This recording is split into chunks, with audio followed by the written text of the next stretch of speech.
Ok, buongiorno a tutti ragazzi, io sono Elisa Baiocco, sono iscritta all'ultimo anno del corso di laurea in Global Politics and International Relations presso l'Università di Macerata e parallelamente sono allieva della Scuola di Studi Superiori Giacomo Leopardi.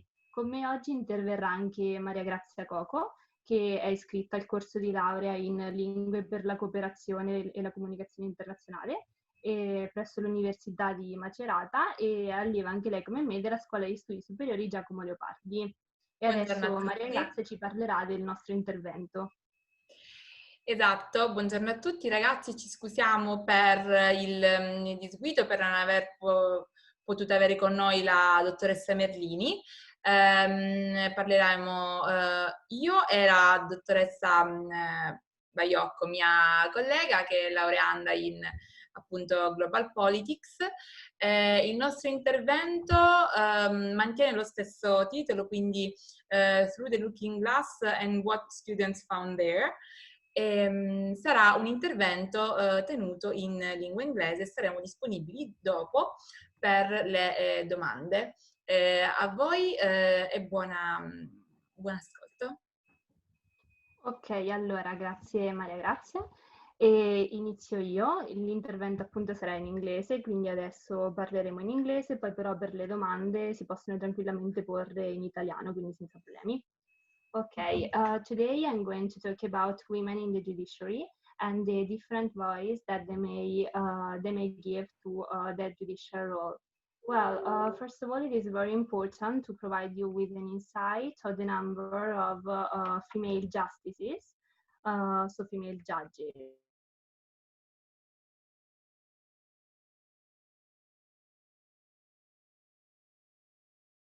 Well, referring to the Supreme Courts, which are the highest court of 35 Supreme Courts and from all over the world. And among them, only 3 of them have more women judges than men judges on the bench. They are the Constitutional Court of Serbia and the Federal Court of Justice of Germany. Then we have New Zealand that presents a perfect balance between men and women.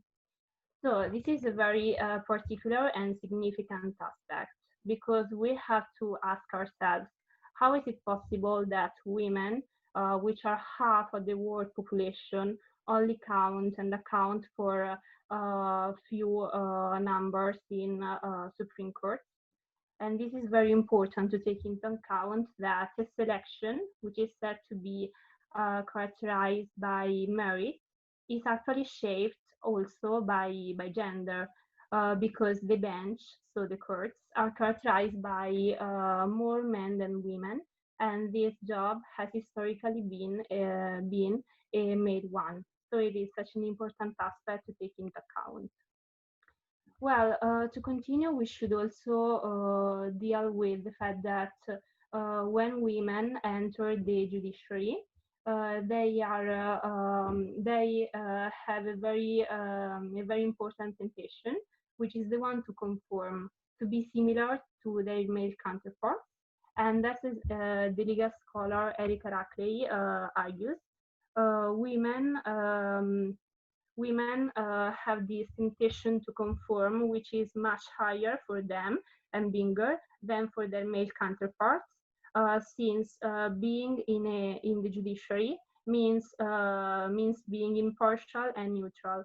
Actually, this is impossible because each and every of us has a particular point of view, a particular perspective, which has been shaped by our experiences, by, for example, our being a female or male, our being of a certain sexual orientation, and so on and so forth. So what is important is that each judge has a sort of temptation to eclipse the self. However, for women, as Erika Rackley points out, this temptation is even bigger because they tend to conform with the idealized judge, which is a male one. In this sense, each and every of us, while thinking about a judge, has in mind a genderless judge, but this genderless judge is in our imagination a man. So it is highly important. And in this sense, this is what Rackley terms the default judge. And so when women enter the judiciary, on the one hand, they find this sort of inclination to conform. On the other hand, instead, when they try to be themselves and also to bring their own perspectives and their own points of view to the bench, they are highly criticized. In fact, many women have been criticized for being, for example, feminist or to show a sort of feminist consciousness. However, we should point out that being feminist is not something that characterizes one sex, because both men and women cannot, of course, be feminists. However, when women have displayed this trait of their personality, they have been the target of much criticism in the studies I have analyzed. In this sense, when women decide not to conform, according to some scholars, they bring different perspectives to the judiciary, and so they speak in a different voice. This expression, the possibility to speak in a different voice, is something that has been explored and defined by the psychoanalyst Carol Gilligan. She has in particular made many interviews on children, on girls, and on men and women. And in particular, the study which is more relevant of hers is the study conducted on an 11-year-old boy, Jake, and on a girl of the same age, Amy, whom were asked the same questions. So, if a poor man should steal a drug in order to save his wife's life, Jake replied that he should, because if he was caught, he would have proved that the law was incorrect. On the other hand, instead, Amy answered that he shouldn't steal the drug because in this case, maybe he would have saved his wife, but he would have gone to jail. So it was very dangerous for him. And Gilligan summarized these findings, saying that men, so male persons, have the tendency to be more inspired by justice and individualism. On the other hand, instead, girls and women are more characterized by a relational approach. And this means that they always try to find a compromise, and they see things and situations in a sort of in a way that takes into account relations and interactions. So they are more characterized by an ethic of care. This point of view has been the target of much criticism, which I have categorized into different ways. The first one, which has been explored by many legal scholars, Rackley herself, who is also in favor of the argument of the different voice, also criticized in part this vision, because what he said is that one sex is only a part of the identity of a person. So this means that not only sex influences the decision of a person, but also, for example, the color of the skin, the sexual orientation, the past background, and so on and so forth. So what is really relevant here is that it is said that Gilligan's argument somehow threatens the polytonality of women's voices. On the other hand, the second argument of criticism is that the binarism of the sexes doesn't represent reality, since there are people who don't identify themselves neither in one sex nor in the other, but in a sort of but in other sexes. However, what is really important, in my opinion, so in my point of view, is that despite the existence of more genders than it may appear and seem, it is true that society conditions our perception of reality, and society proposes a sharp division between the sexes. So we can't escape this division nowadays. On the other hand, it is true that sex is not everything, but it is a very important component of one personality. And so I strongly believe that being, in this case, a woman judge shapes one's judgment, insofar as women have to deal with different situations than men. For example, they have to deal with discrimination in the workplace, or with or also the fact that they are the primary targets of sexual assaults, and rape is also a very important point. This is more or less what I wanted to say, and I also want to report a study on the difference that female judges made on UN special tribunals. For example, thanks to the presence of female judges, the International Criminal Tribunal for Rwanda processed a man, Kanayesu, and for the first time he was indicted of the crime of rape, which was recognized as a crime against humanity. Thanks for the attention, and now I leave the floor to MariaGrazia. Thank you, Elisa. Guys, I'd like to start by connecting to what you, Elisa, last said about the judge shaping. So, is the gender shaping the judgments of a judge? And is this judge able to give voice to the people in need in that case? And what does it mean to give voice? I would like you all to concentrate on the notion of voice. So the notion of voice was developed by Mischler.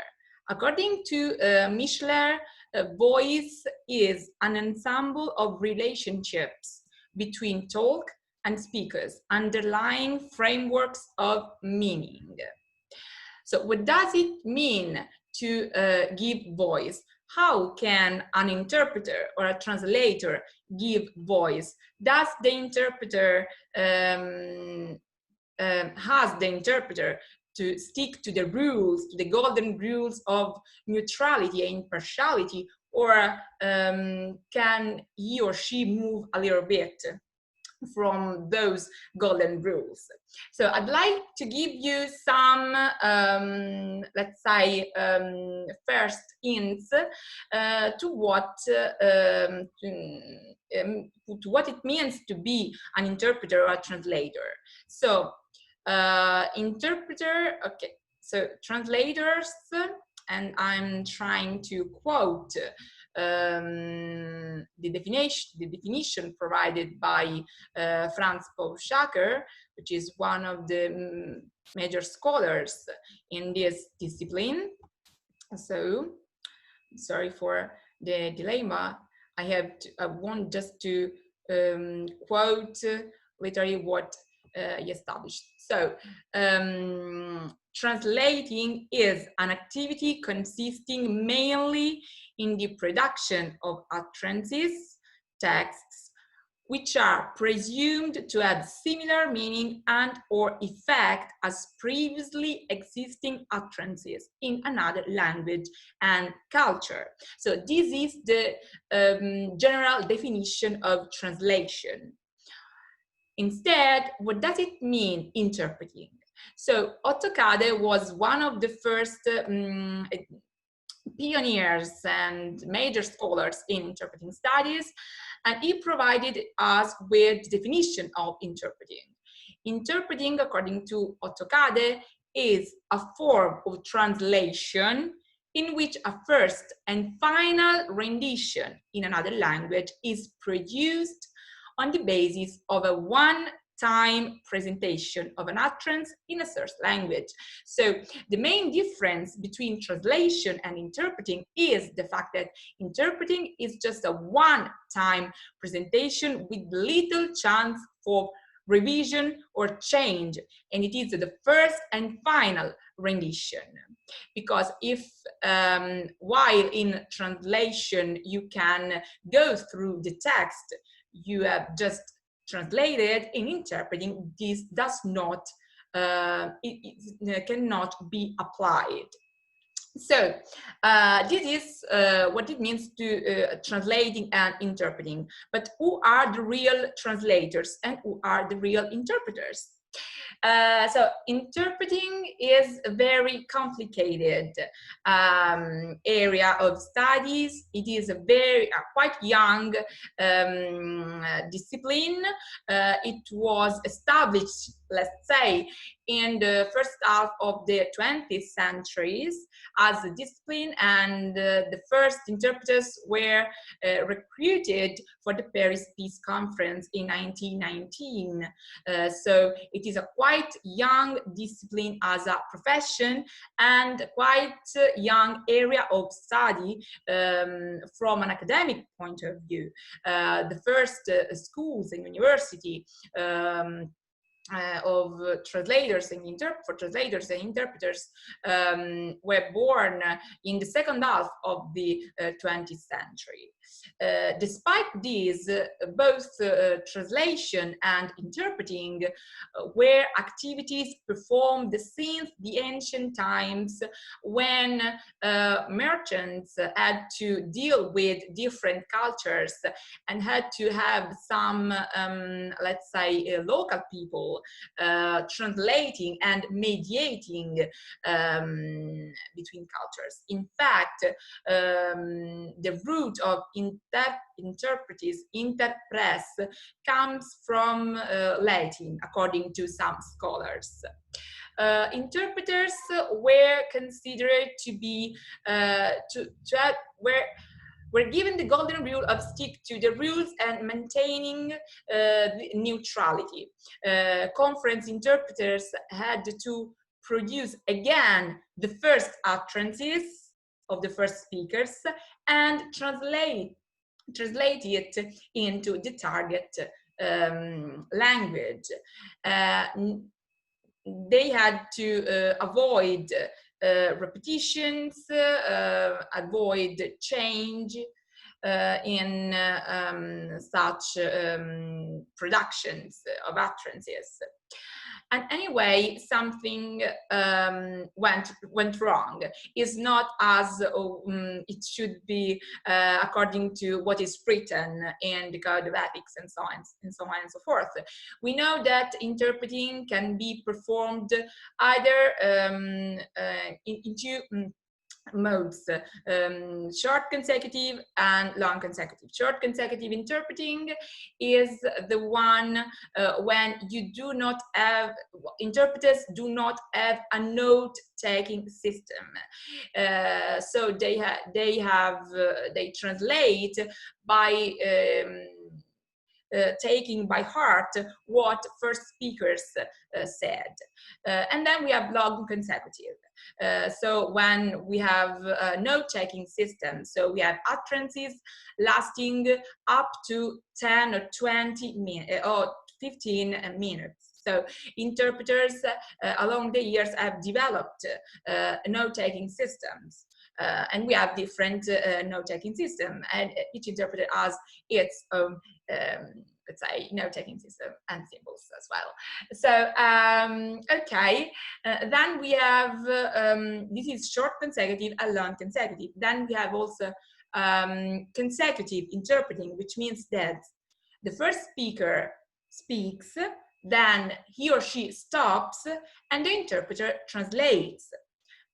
Instead, simultaneous interpreting, it is different, because while the first speaker is performing the utterance, the interpreter, with little delay, translates the first utterance of the speaker. So it is sort of simultaneous, let's say.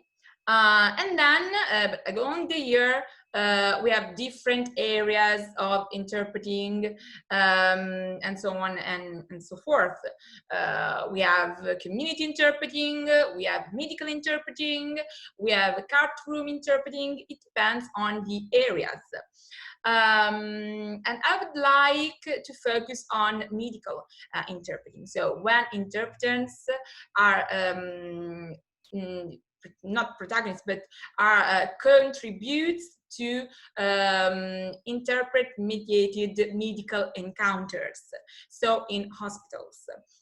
And there we can find not only the in-house interpreter, but we can find also the mediator, the interlinguistic, intercultural mediator.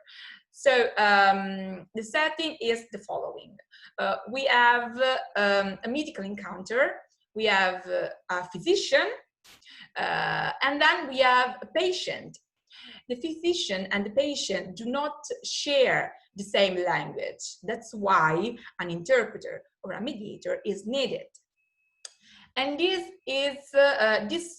creates a particular environment for medical encounters, because interpreters not only do they have to stick to what the patients say, but they have to pay attention to non-rendition. So they have to ask for explanations, clarification. They have to, be active in producing and receiving the inputs of the first speakers, because sometimes patients are not as clear as they should be. So this puts interpreters in difficult situation. That's why while conference interpreters should stick to the rule of being neutral, community interpreters and mediators in medical setting do not have. In Italy, we have from the year 2000, we have the establishment of the professional figure of the mediator, and we have the establishment of the course of study in Discipline della mediazione linguistica. This is a specific course of study which prepares students to perform and act in such contexts. To be a mediator in these situations. To deal with different problems, and now we come to the concept of voice. How can a mediator, how can an interpreter give voice in such settings? Because if we have a physician and then we have a patient, we should take into account the fact that the patient can also not only have little proficiency of the language of the physician, but they also have a low health literacy. So there is an asymmetry, both from a linguistic point of view and from, from the medical point of view, because we do not know, there are some concepts which are not clear to common people, let's say, if you're not specialized. And now comes again Mischler with the notion of voice. Mischler developed the notion of the voice of medicine, which is the voice usually attributed to the physician, who has some knowledge and provide the patient with some clear instructions and has to play under the rules of the institutional setting. And then we have the voice of the life world. which is the voice spoken by patients who fear having problems, who fear being under pressure, who fear also when we have mediators that are also employed in situation when we have migrants. So they have not only health problems, but problems linked with their story, with their narratives. So, and where does the voice of interpreting emerge?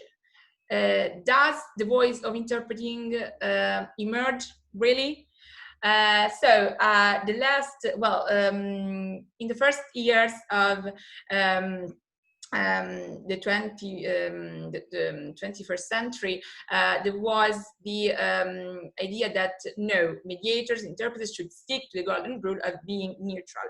But further studies have demonstrated that this not can be applied to interpreters. In fact, we have many studies by Perlinel who clearly established that interpreters and mediators are gatekeepers. They do have to make some information pass through, emerge. They have to also dig out some information, discover some information patients do not usually provide physicians with. Interpreters today are not interpreters, but community interpreters in medical encounters are not neutral.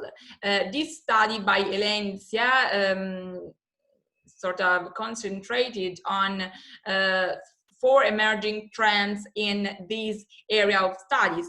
The first trend is aimed at recognizing interpreters as active participants in medical encounters.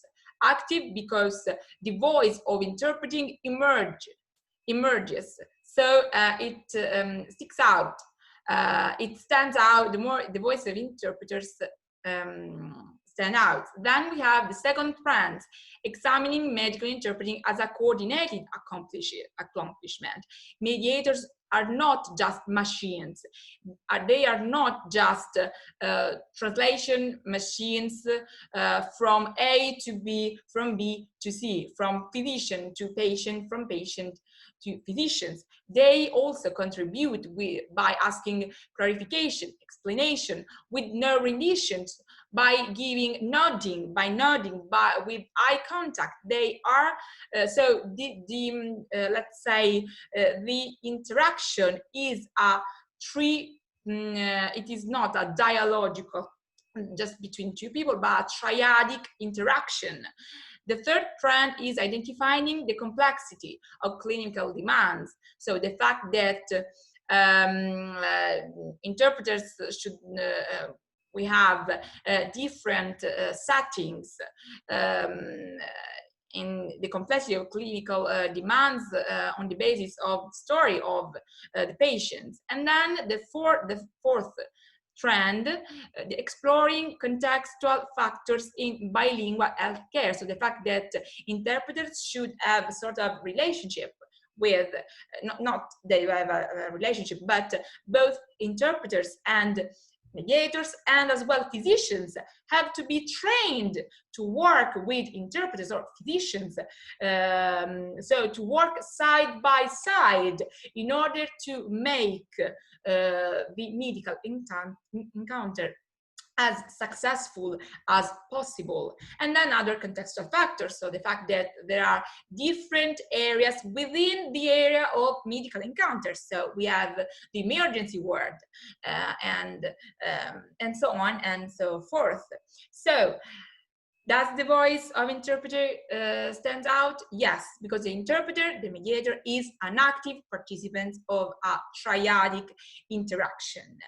And another important concept I would like to underline is the concept of both footing and empathy. Footing is, as established by Goffman, the alignment we take up to ourselves and the others, present as expressed in the way we manage the production or reception of an utterance. So the alignment we take up to ourselves. And then we have the notion also of empathy. The notion of empathy, I'd like you to read this notion. Let me quote it.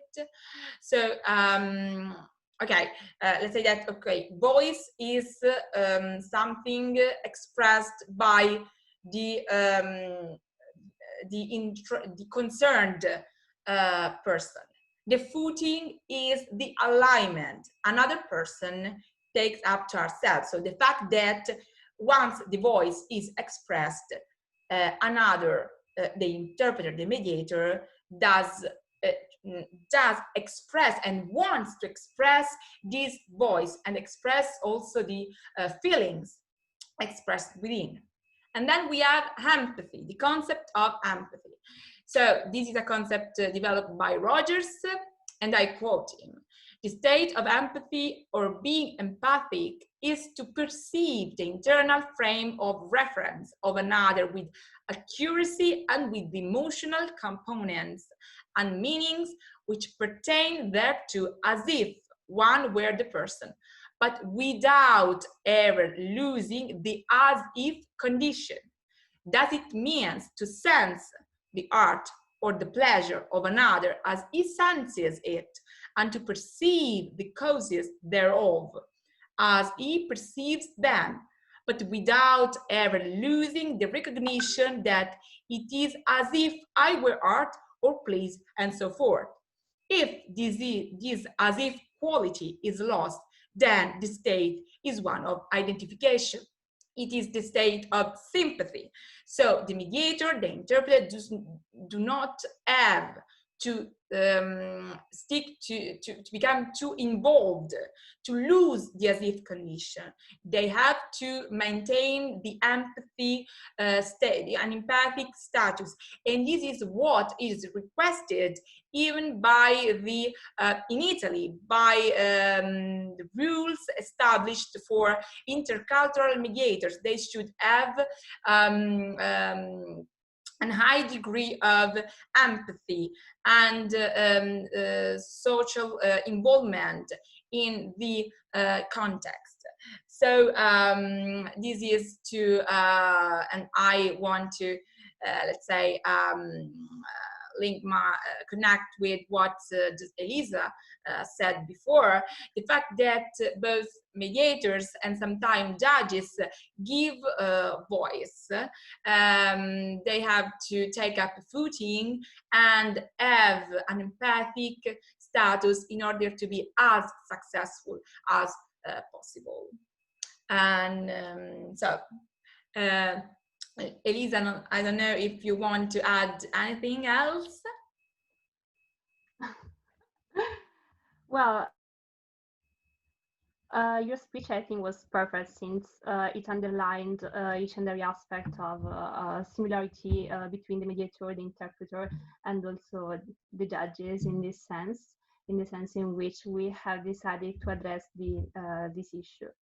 So I strongly support your point of view, and the message I wanted to convey finally was that, in fact, who one person is shapes the judgments and also the working experience of one person. So it is extremely important, in my opinion, not to eclipse the self and to hide one's personality or the traits of one person behind a sort of neutrality and neutral job, but to try to integrate all the aspects of one person in order to make this job more complete and also with more perspectives.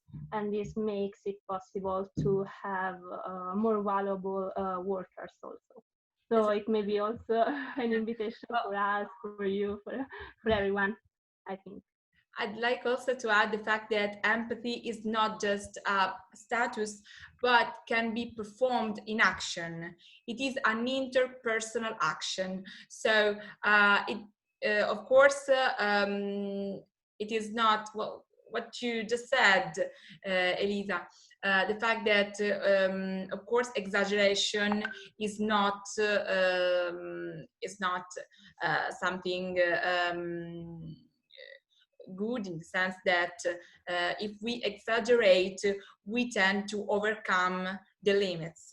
So this is Yes, not of course. to be, okay, this is not to be performed.